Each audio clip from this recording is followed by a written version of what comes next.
આની પહેલાં મેં આ પ્રશ્ન મૂક્યો હતો. એ પ્રશ્ન મૂકતી વખતે જે રેકોર્ડિંગ હોય છે એ બરાબર નહોતું થયું, એટલે મેં યુટ્યુબમાં પ્રશ્ન મૂક્યો પણ એનું રેકોર્ડિંગ બરાબર ન હોવાના કારણે મ્યુટ આવી ગયું હતું. એટલે મેં એ પ્રશ્ન કાઢી અને ફરીથી આ પ્રશ્ન બનાવ્યો છે. પીડીએફની અંદર આ પ્રશ્ન બનાવવાનું મુખ્ય બીજું પણ કારણ એ છે કે આ પ્રશ્ન તમારી સમક્ષ વચાય અને આપણે એની ચર્ચાઓ કરીએ તો એ જલ્દી આપણે યાદ રહી જાય એના માટે.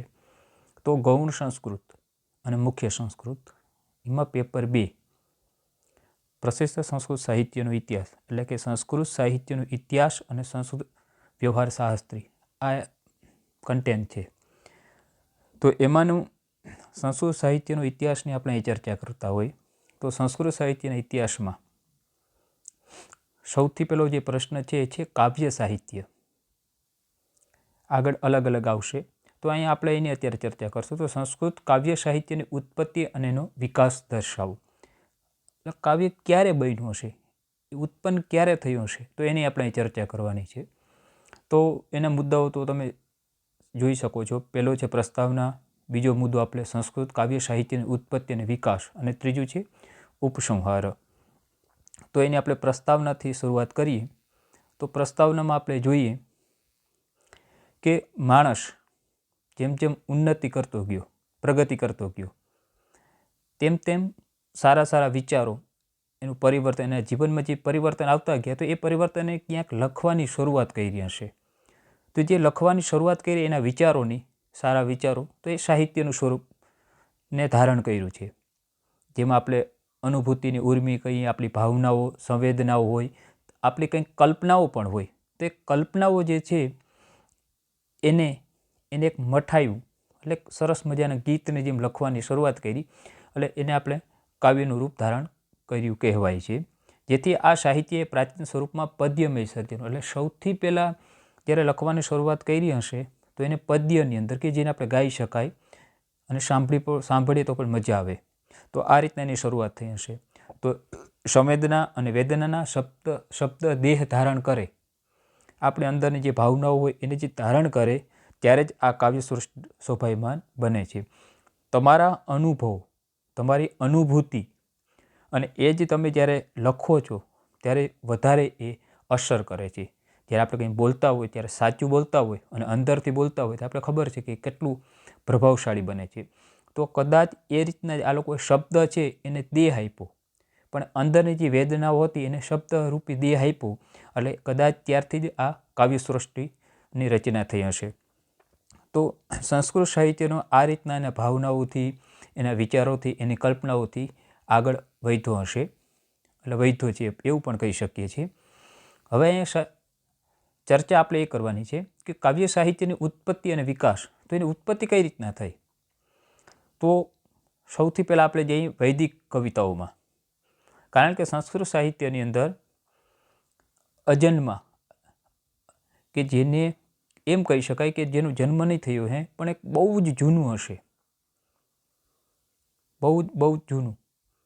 વેદો સૌથી, સંસ્કૃતની અંદર સૌથી જૂના કોઈ હોય તો છે વેદ, 4 વેદ જેને આપણે જાણીએ છીએ, ઋગ્વેદ, યજુર્વેદ, સામવેદ અને અથર્વવેદ. તો ઋગ્વેદ અને અન્ય વેદોમાં રમણીય પદ્ય જોવા મળે છે. એ પ્રાચીન કવિતાઓ એને આપણે કહી શકશું.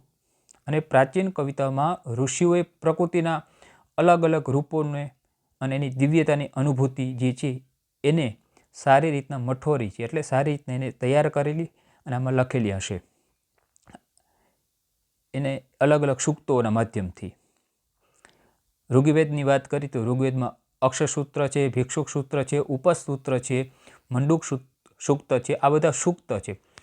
સૂક્ત એટલે કોઈ પણ પ્રકૃતિનું આખું વર્ણન એ શ્લોકમાં ના હોય, કારણ કે વેદની અંદર મંત્ર હોય તો એ મંત્રમાં એ લોકોએ રજૂઆત કરી હોય. યજુર્વેદની વાત કરીએ તેમાં પુરુષ સૂક્ત આવે, એટલે પુરુષનું વિરાટ પુરુષ કેવો હોય તો એને 1000 હાથ હોય, 1000 માથા હશે. તો આવું જે વર્ણન કરવામાં આવેલું છે એ વર્ણનને પુરુષ સૂક્ત કહેવાય. સૂક્ત એટલે એના વિશેની માહિતી. એટલે આ રીતના એ લોકોએ એની રચના કરી છે. કવિઓ એક ક્રાંત દર્શન હતા, એટલે અંદરની ભાવનાઓને એ જાણી શકતા હતા. એટલે અંદર જે અનુભૂતિ થતી એને એ લોકોએ કવિતાના માધ્યમથી ઉતારી. પછી આપણે એને કહી શકીએ કે ભવિષ્ય દર્શન. સંવેદનશીલ શક્તિ, આ બધી વસ્તુ લઈ અને એ લોકોએ ધીરે ધીરે એનો ઉપયોગ કર્યો. ત્યાર પછી વેદ પછી શું આવ્યું? વેદ પછી એવા ઉપનિષદ આવે છે. તો ઉપનિષદોમાં પણ આવા ઘણા બધા સારા સારા કાવ્યોની રજૂઆત થયેલી છે. ત્યાર પછી એ પૂર્ણ થતાં પુરાણ આવે છે. પહેલાં વેદ, પછી ઉપનિષદ અને ત્રીજું છે પુરાણ. 18 પુરાણ છે, 18 ઉપપુરાણ છે. ઘણા બધા પુરાણોના નામ આપણે પણ સાંભળ્યા છે. એ આપણે ત્યાં અમૂલ્ય રત્નનો ખજાનો છે. ઘણા બધા પુરાણોમાં તો અદ્ભુત અદ્ભુત રચનાઓ થયેલી છે. પણ એમાંય વિશ્વમાં અત્યારે જો નામચિહ્ન કોઈ હોય તો છે રામાયણ અને મહાભારત. આ બે એક એવા ગ્રંથ છે કે જેના આજે પૂર્ણ જગત, આખું વિશ્વ એને જાણે છે. તો એવા ગ્રંથની પણ અમૂલ્ય ભેટ આપણે પ્રાપ્ત થઈ છે. એટલે વૈદિક કવિતાની અંદર આપણે જોઈએ તો વેદ ઉપરાંત ઉપનિષદ અને પુરાણોની ચર્ચા થઈ છે. ત્યાર પછી મેક્સમુલરનું મત શું કહેવા માગે છે, એ શું કહેવા જઈ રહ્યા છે, તો આપણે એની ઉપર સામાન્ય ચર્ચા કરી. તો ઈસવીસન પૂર્વે 1લી સદીથી 4થી સદી, ઈસવીસન કરતાં પણ પહેલાં 1લી સદીથી 4થી સદી એટલે એ 400 વર્ષ પહેલાંની વાત કરે છે. ત્યારે ભારતની વ્યવસ્થા કેવી હતી? તો અવ્યવસ્થા ત્યારે વીતેલી હતી. કારણ કે ત્યારે વિદેશીઓના આક્રમણો આપણા ઉપર ઘણા બધા થયેલા હતા. એટલે ઘણા બધા આપણા ઉપર આક્રમણ થયા હતા. એટલે ત્યારે જ એ એવું માને છે કે સંસ્કૃત સાહિત્યનું પુનરુત્થાન થયું હશે, ત્યારે જ ફરીથી જન્મ્યું હશે. ત્યારે જ કવિઓ દ્વારા એ કાલિદાસ જેવા ઘણા બધા કવિઓ થઈ ગયા છે. એ કવિના માધ્યમથી સંસ્કૃતનું પાછું યુગ ચાલુ થયું હશે એવું માને છે. પણ ખરેખર અહીંયા મેક્સમુલરના મતનું ખંડન થાય છે. કારણ કે રાજકીય વ્યવસ્થા અને એને સાહિત્યને કોઈ લેવા દેવા નથી. એ માન્યતા વજૂદ વગરની કહેવાય. કારણ કે આપણે આપણા પ્રાચીન શિલાલેખો જોઈએ, જે પથ્થરમાં લખાયેલા હોય એને શિલા એટલે પથ્થર અને લેખ એટલે એમાં કોતરેલા હોય, એ જોઈએ છીએ તો વર્ષો પહેલાં પણ આવા પથ્થરની અંદર શિલાલેખો રચાયેલા હતા. અને એ આપણે ક્યાંય ને ક્યાંય જોઈએ છીએ. અશોક શિલાલેખથી લઈને આવા બધા નામ આપણે સાંભળેલા પણ છે. તો કહેવાનો તાત્પર્યાર્થ એ છે કે અહીંયા રાજકીય વ્યવસ્થા અને સાહિત્યને કોઈ મેળ નથી. કારણ કે સાહિત્ય સર્જન એ પોતાની રીતના સ્વતંત્ર છે. જેવો સમય આવે એવી એવી રચનાઓ થતી રહે છે, એ 100% છે. સમાજલક્ષી રચનાઓ થાય એ સાચી વસ્તુ, પણ એને રાજકીય વ્યવસ્થાને કે અવ્યવસ્થાથી એને કોઈ લેણા દેણી નથી. એટલે અહીંયા એ વસ્તુ એને સ્વીકાર્ય થતી નથી. ત્યાર પછીનો એક મુદ્દો એ છે કે મહાકાવ્યો ઈસવીસન પૂર્વેના કેટલાક શતકોથી કાવ્ય સર્જન સતત વહેતું રહે છે. એટલે ઈસવીસન પૂર્વે કેટલાક શતક એટલે વર્ષોથી કાવ્ય સર્જન તો વહેતું જ રહે છે. જેમાં આપણે જોઈએ છીએ કે આપણે ખબર પડે છે રામાયણ અને મહાભારત જેવા બે મહાન મૂલ્યવાન ગ્રંથો આપણે જોઈએ છીએ. અને એ આપણી પણ સાક્ષીપૂર છે. કારણ કે આવા અમૂલ્ય ગ્રંથ આપણે જોયેલા છે. ક્યાંય ટીવીના માધ્યમથી, સિરિયલના માધ્યમથી, કે પિક્ચરોના માધ્યમથી ક્યાંક ને ક્યાંક વાંચવામાં આપણે આવ્યા છે અને નામ પણ સાંભળેલા છે. બીજી આપણે વાત કરીએ તો ગ્રીક સાહિત્યમાં ઇટાલિયન અને ઓડિસી જેવા મહાકાવ્યો કરતાં પણ જો કોઈ વિશિષ્ટ હોય કે જે આખા વિશ્વનું દર્શન કરાવતા હોય તો એ છે રામાયણ અને મહાભારત. જેમાં રાષ્ટ્રચેતના, ભારતીય જીવન દર્શન, પ્રકૃતિ વર્ણન ઘણું વધારે છે. એમ કહી શકો કે સંસ્કૃતની અંદર અને સંસ્કૃતિનામાં વિશ્વકોશ કોઈ આપ્યો હોય, એટલે શબ્દોનો ભંડાર અને સ્ટોરીનો ભંડાર કયો, કથાઓનો ભંડાર કયો, તો એ શું છે? તો એ આ બે છે.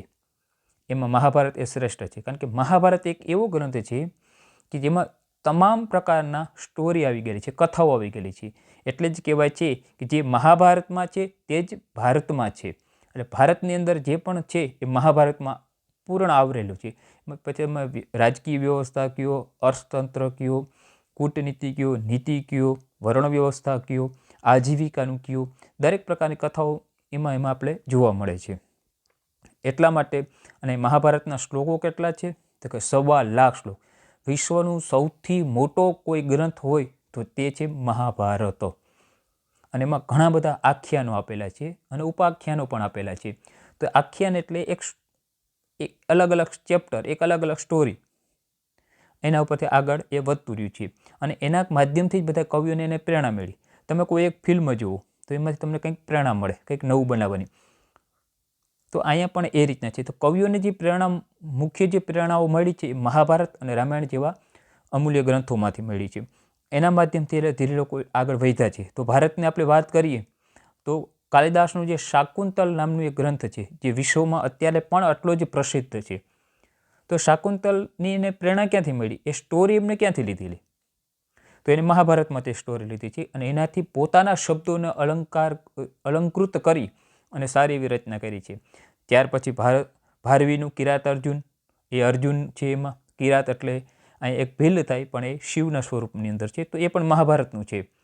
માઘનું શિશુપાલ વધ છે, એ પણ મહાભારતનું છે.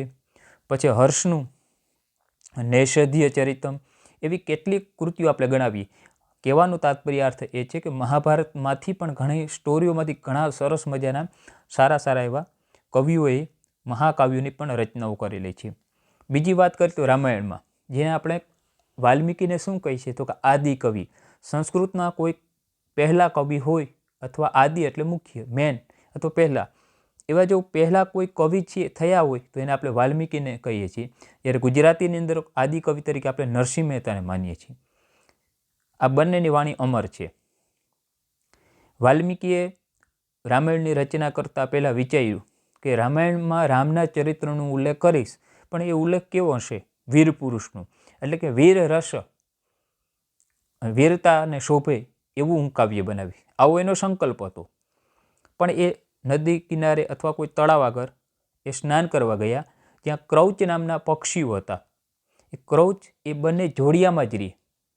એમાં એક પારધી એટલે શિકારી એક પક્ષીને મારી નાખ્યું એટલે બીજું પક્ષી અત્યંત આક્રાંત કરવા માંડ્યું. ભયંકર એ કરુણ રુદન થયું. ચારે બાજુ વાતાવરણ કેવું થઈ ગયું? તો કરુણમય થઈ ગયું. અને વાલ્મીકી આ જોઈ ના શક્યા, એના હૃદય પણ પીગળવા લાગ્યું. અને એ બીજું પક્ષી હતું એ આક્રાંતમાં એટલે આપણી ભાષામાં એને રડતા એને પોતાના પણ પ્રાણ ત્યાગી દીધા. આ ક્રૌચ પક્ષીની ખાસિયત છે, એક પક્ષી મરે તો બીજું પક્ષી પણ મરી જાય. તો એ સમયે એને લાગી આવ્યું, એટલે એને જે ત્યારે રસ આપવો હતો વીર રસ આપવો હતું, પણ એના હૃદયમાં શું જન્મ? કરુણા. એટલે રામાયણ એક કરુણ કાવ્ય બની ગયું. વીર રસ તો છે જ, એમાં બીજા પણ રસો છે, પણ વધારે પડતું એક કરુણ રસ બની ગયું. પણ આજે પણ રામાયણ પણ એક કાવ્યમાં ઉત્તમ શિખરો સર છે, કારણ કે રામાયણ આપણે જોઈએ છીએ તો અદ્ભુત વસ્તુ છે. એમનું પાત્રાલેખન, જીવનમાં માણસે કેવું બનવું જોઈએ, તો રામ જેવા પાત્રાલેખનો પણ એમની અંદર અદ્ભુત આપેલા છે. એની રસની નિષ્પત્તિ, દરેક રસનું નિરૂપણ એક પરફેક્ટ અને બહુ સારી રીતના કરવામાં આવ્યું છે. પછી પ્રકૃતિના વર્ણનની વાત કરીએ તો અલગ પર્વતોથી લઈ સરસ મજાના અરણ્ય, જંગલથી લઈને આ બધી વસ્તુ છે. આમાં અલગ અલગ અલંકારો પણ યોજાયેલા છે. અને ભારતીય સંસ્કૃતિ કેવી છે? તો સત્ય ઉપર આધારિત છે, એક ઈમાનદાર છે, એક સેવાનિષ્ઠ છે. તો આ બધી જ વસ્તુ એમાં એને ગણાવેલી છે. કહેવાનું તાત્પર્ય કે આર્ષ દ્રષ્ટા ઋષિ વાલ્મીકીએ સંસ્કૃત સાહિત્યને નવપલ્લિત કર્યું છે. એટલે એ જે વૃક્ષ હોય તો એના પાંદડાઓ હોય એ સુકાવાની તૈયારીમાં હોય, અને આપણે એમાં ખાતર નાખીએ, એમાં પાણી નાખીએ, અને તેના કારણે એ ઝાડું એ નવપલ્લી થઈ જાય, ફરીથી ઉગતું થઈ જાય, એવું કાર્ય એને કર્યું છે. એટલે એ અહીંયા પણ આપણે જોઈ શકીએ કે રામાયણ અને મહાભારત એક અદ્ભુત રચનાઓ છે. ત્યાર પછીને આપણે એક ચર્ચા કરવાની છે, ઈસવીસન પૂર્વેની કોઈ રચનાઓ થઈ કે નહીં. તો અહીંયા એની આપણે ચર્ચા કરશું તો કે ઈસવીસન પૂર્વે 4થી સદીમાં વિકાસ પામ્યો હતો. એટલે આપણું સંસ્કૃત સાહિત્ય છે એ ઈસવીસન કરતાં પણ 4થી સદી એટલે એનાથી પહેલાં, એટલે આજની ગણતરીમાં આપણે જોવા જઈએ તો 2400 વર્ષ અથવા 2500 વર્ષ કહી શકીએ, ત્યારે પણ એની રચનાઓ થયેલી હતી. તો એવી રચનાઓ કોની હતી? તો રાજશેખરે એવું નિર્દેશ કરેલું છે કે ભાઈ પાણીની જે વ્યાકરણાચાર્ય થઈ ગયા છે, જે વ્યાકરણને સરસ મજાનું સંબોધિત કરવું, કેમ લખવું, શબ્દનું ક્યાં કઈ રીતના પ્રયોગ કરવો, આવા સંસ્કૃત ભાષામાં પાણીનીનું બહુ જ મહત્ત્વનું નામ છે.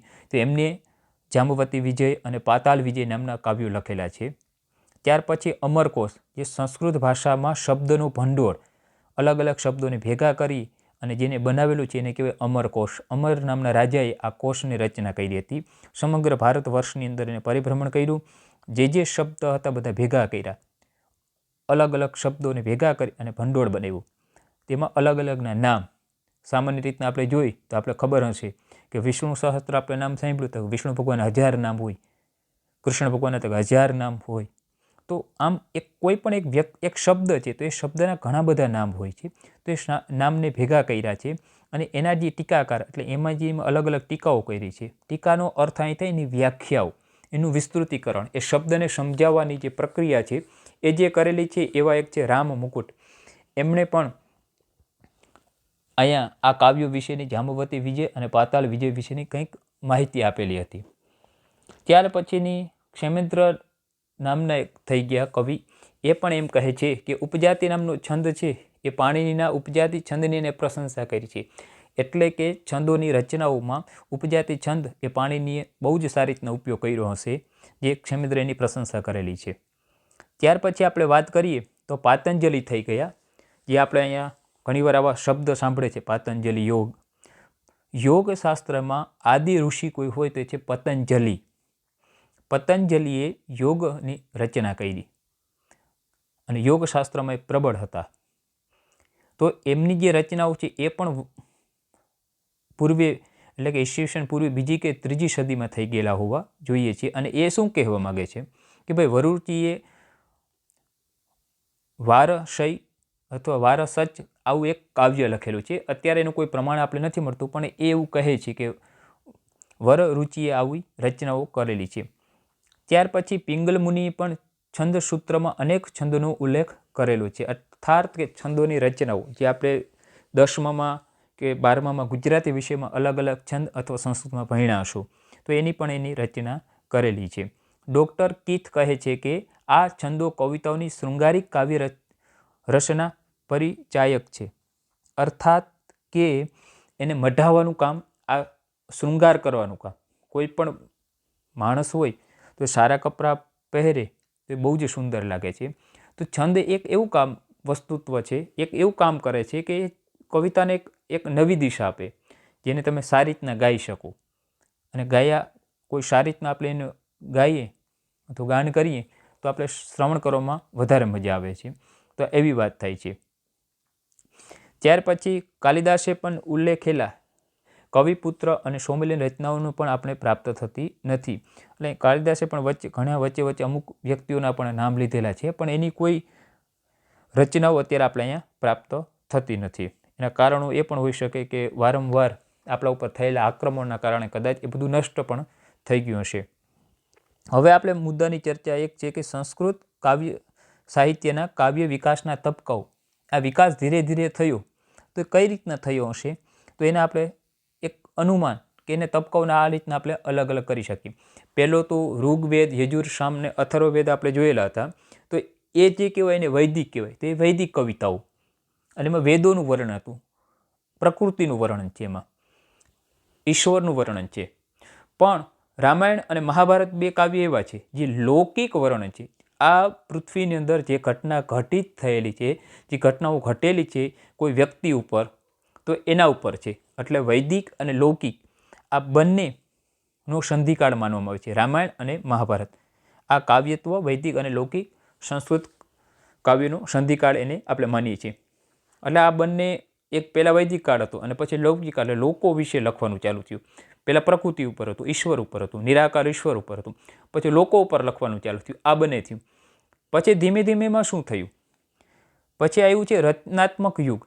એટલે કે તમે તમારી રીતના તમારા ભાવો લખો, તમે તમારી રચનાઓ કરો. તો એમાં સૌથી પ્રથમ આવે છે પુરોગામી, એટલે એના પછી આગળના અનુગમન કરતા એટલે આગળ વધતા તો કાલિદાસ. તો કાલિદાસે રામાયણ મહાભારતના અનુગામી કવિનું સર્જન થયું. ઘણા બધા એ સમય એવા કવિ થઈ કે જે રામાયણમાંથી કંઈક સારી એવી સ્ટોરી લઈ. કર્ણ, તો કર્ણ ઉપર કર્ણભાર બનાવ્યું. શિશુપાલ ઉપર શિશુપાલ વધ બનાવ્યું. શકુંતલા ઉપર તો શકુંતલા આખું નાટક બનાવ્યું. તો ધીરે ધીરે એ લોકો પણ એમાં આગળ વધ્યા. અને એ સમયે એ જે બધી બનાવેલા નાટકો હતા, એ જે પદ્યમાં હતા, એ જે કાવ્ય હતા, એ બધા ટોચની શિખર ઉપર હતા. પછી આગળ આવ્યું છે અલંકાર પ્રધાન યુગ.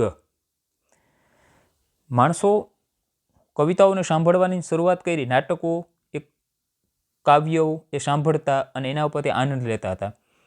પણ પછી ધીરે ધીરે કેવું આવ્યું એ શબ્દ ઉપર ભાર દેવાની વસ્તુ આવી. અલંકાર પ્રધાન યુગની અંદર એવું થયું કે કોઈ શબ્દ છે તો એ શબ્દ પણ રમણીય હોવો જોઈએ અને એનો અર્થ પણ રમણીય હોવો જોઈએ. એટલે બાહ્ય કલેવર. બાહ્ય કલેવર કોને કહેવાય?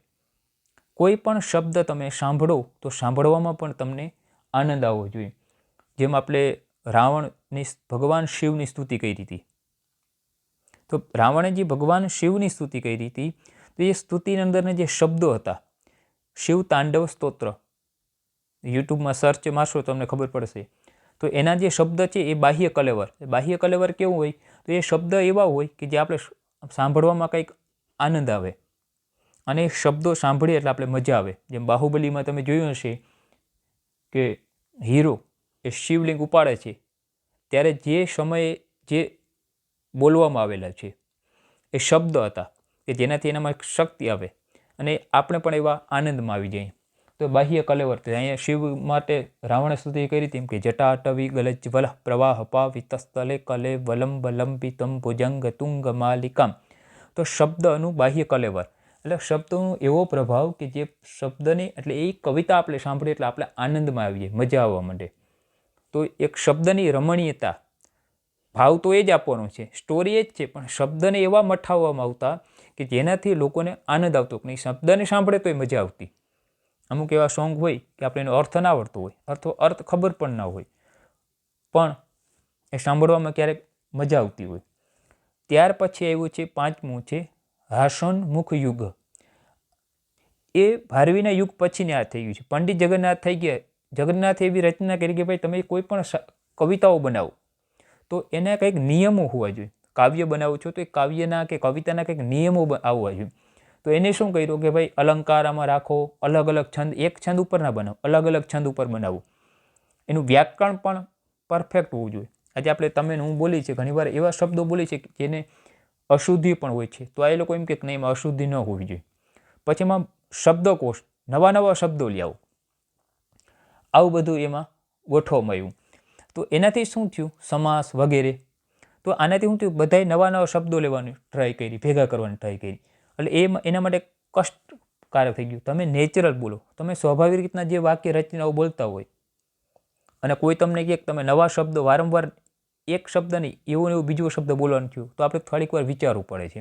એટલે એ આપણા માટે થોડુંક કષ્ટકારક બને છે. તો અહીંયા પણ એવું થયું, લોકો કાવ્ય બનાવતા હતા પણ એના માટે કષ્ટકારક બન્યું. કારણ કે આનાથી થતું શું? કાવ્યમાં રસ, ધ્વનિ, કલ્પના વિહાર, અર્થરમણીતા વગેરે તત્વોની ગેરહાજરી હતી. તમે જે નેચરલ બોલતા હો, આપણે સ્વાભાવિક બોલતા હોય અને કોઈ આપણે કહીએ કે લખીને કાગળમાં આપીએ કે આ બોલવાનું છે, તો આપણે પોપટની જેમ રચી જાય પણ એ બોલવાની મજા ના આવે. આપણે મિત્ર સાથે આપણે જ્યારે વાત કરતા હોય ત્યારે જે વાત કરીએ છીએ એ વાત કેવી હોવી જોઈએ? તો આપણે એક નૈસર્ગિક, આપણે ખુલ્લીને વાત કરી શકતા હોઈએ. પણ જો ખુલ્લીને વાત કરવાની ના પડે, બસ એક સિસ્ટમથી જ તમારી વાત કરવાની, તો એમાં આપણે આનંદ આવતો નથી. એટલે જગન્નાથ કવિથી લઈને આ બધા એ કવિ થઈ ગયા તો એ સમયે બધી કાવ્ય રચનાઓ બની, પણ એ રચનાઓ કેવી હતી કે જે રચનાઓમાં આટલા બધા નિયમો હતા કે જેના કારણે લોકોને કાવ્ય ગમતા હતા, પણ જે બનાવનાર હતો ને એ શબ્દની મારામારી, નવા શબ્દો, નવા અલંકારોથી એ એટલું બધું કઠિન બની ગયું કે જેના કારણે એમાં કોઈ પણ પ્રકારનો રસ રહ્યો નહીં. આ જ વસ્તુ પાછી આગળ આવવા માંડી.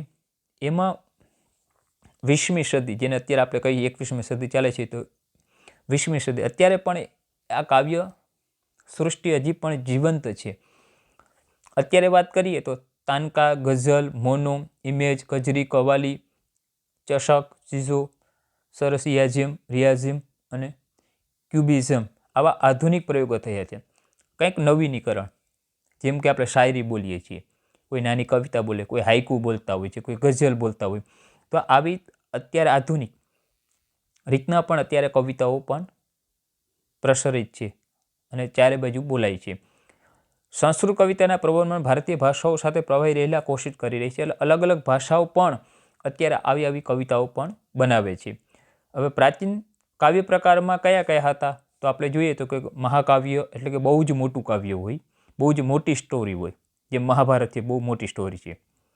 પછી નાનું એવું ખંડકાવ્ય એટલે એક જ સ્ટોરી કે જે બહુ નાની વસ્તુમાં પૂરી થઈ જતી. ગીતિકાવ્ય જે ખાલી ગાઈ શકાય, એટલે 10, 15, 20, 25, 30 શ્લોક હોય એમાં એ પૂરું થઈ જાય. મુક્તકો એક જ શ્લોકમાં એની સ્ટોરી પૂરી.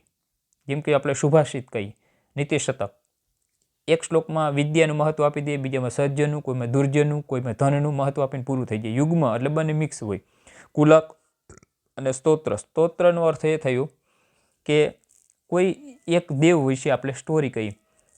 જેમ કે આરતી ગાતા હોય તો આપણે માતાજીને આરતી ગાઈએ છીએ તો એમાં પૂર્ણ માતાજીનું વર્ણન હોય, તો આપણે એને સ્તોત્રમાં લઈ શકીએ.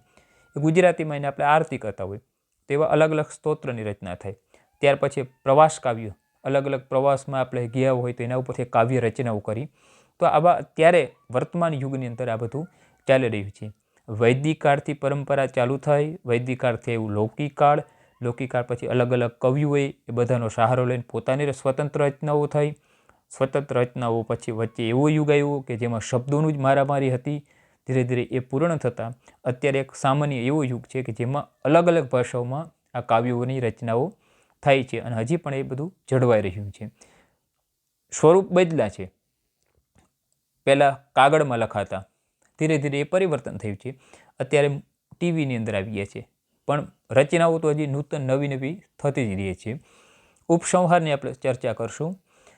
તો ઉપસંહારમાં આપણે શું કરશું? તો ભાઈ આપણે વૈદિક કાળની રચના પહેલાં આપણે ચર્ચા કરી કે ભાઈ ઈસવીસન 1લી સદીથી કે 4થી સદીથી પૂર્વ હતું. પણ અત્યારના વૈજ્ઞાનિકોથી લઈને બધા એવું માને છે કે ઈસવીસન પૂર્વે 4000 વર્ષોથી, એટલે કે આજની ગણતરી પ્રમાણે આપણે જોવા જઈએ તો 6000, આશરે 6000 વર્ષોથી વૈદિક સાહિત્ય શરૂ કર્યું હતું. અને વેદનું સાહિત્ય બહુ જ જૂનું માનવામાં આવે છે. અને આ 20મી સુધી અત્યારે તમે જાણો છો કે અલગ અલગ રીતના આપણે એની સ્ટોરી જોઈ છીએ. એ સ્ટોરી પહેલાં ગ્રંથોમાં આવતી હતી, હવે આપણે સિરિયલ, મૂવી કહી શકો, અલગ અલગ માધ્યમ એને કહી શકો, અલગ અલગ માધ્યમથી આવ્યું છે.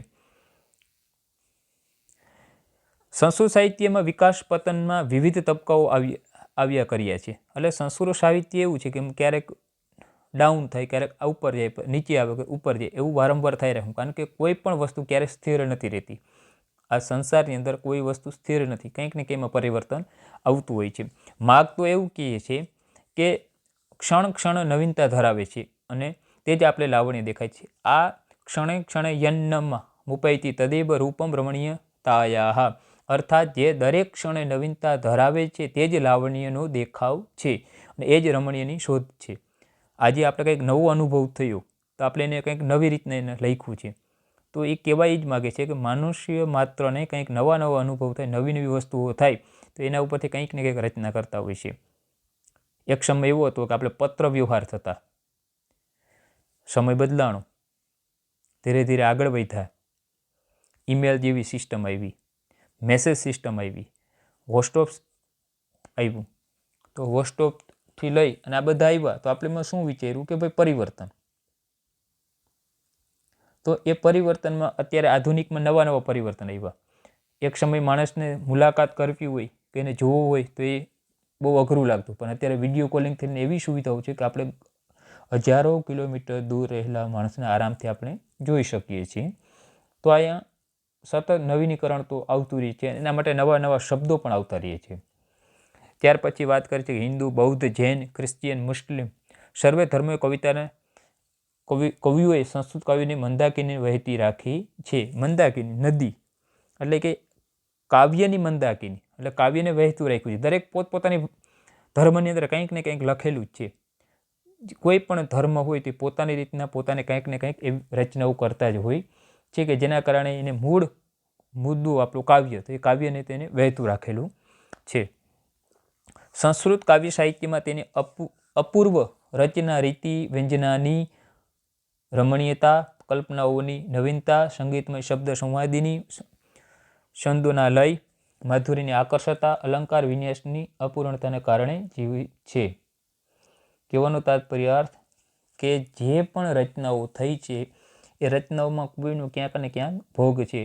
કોઈ શબ્દના કારણે પ્રખ્યાત થઈ હોય, કોઈના રમણીયતાને કારણે પ્રખ્યાત થઈ હોય, કોઈ કલ્પનાઓના કારણે પ્રખ્યાત થઈ હોય, કોઈ સંગીતના કારણે.